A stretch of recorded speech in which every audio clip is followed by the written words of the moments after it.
Unang Korinto, Kapitulo 3. Mga igsuon, dili ako makasulti kaninyo sama sa akong pagpakigsulti sa mga tao espirituhanon.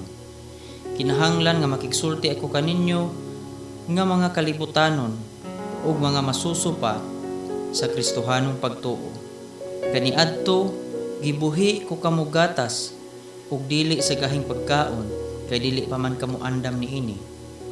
Ug bisan gani karon dili pa man kamo andam sa gahi nga pagkaon, kay nagkinabuhi man gihapon kamo ingon nga mga taong kalibutanon. Kay dili ba ang inyong kasina o panagbingkil nagpailaman nga kalibutanon gihapon kamo ug nagsubay ni ining dalana? Kay kun usa kaninyo moingon dapig ako kang Pablo, ug ang uban moingon dapig ako kang Apolos, dili ba sama ra kamo sa mga kalibutanon? Kay kinsa ba gud si Apolos ug kinsa ba si Pablo? Kami mga sulugoon lamang sa Dios nga nag-aga kaninyo sa pagtuo. Ang tagsatagsa kanamo nagtuman sa gipabuhat sa Dios. Ako ang nagpuga sa binhi, si Apolos ang nagbisibis sa tanom, apan ang Dios mao ang nagpatubo niini. Dili importante ang nagpugas ug ang nagbisibis, kundili ang Dios, kay siya man ang nagpatubo sa tanom. Walay kalainan ang nagpugas sa nagbisibis. Gantihan sa Dios ang matag usa kanila sumala sa iyang nahimo. Kay sa Dios kami isig ka magbubuhat ug kamo mao ang uma sa Dios. Kamo usab ang balay sa Dios.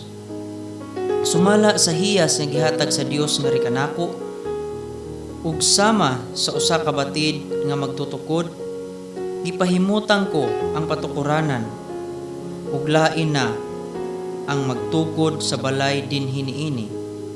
Apan kinahanglang magmatngon ang tagsatag sa unsaon niya pagtukod, kay wala nay laing patukuranan nga ikapahiluna ni bisan kinsa gawa sa napahiluna na nga mao si Kristo Hesus.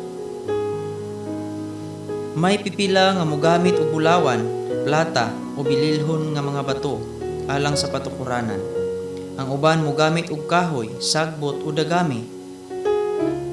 Ug ang kalidad sa binuhatan sa tagsa-tagsa makita unya sa adlaw nga kini ibutyag ni Kristo pinaagi sa kalayo. Sulayan kini diha sa kalayo ug sutaon ang iyang matuod nga kalidad. Kun ang gitukod sa tao diha sa patukuranan dili masunog, makadawat siya ganti.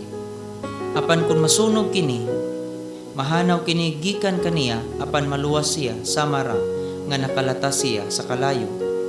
Sa walay duha-duha na sayod kamo, nga kamo templo sa Dios ug nagpuyo diha kaninyo ang Espiritu sa Dios.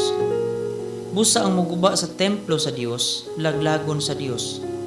Kay balaan ang templo sa Dios ug kamo mao ang templo niya. Kinahanglang walay maglimbong sa iyang kaugalingon. Kun ang usa kaniya naghunahuna nga maalamon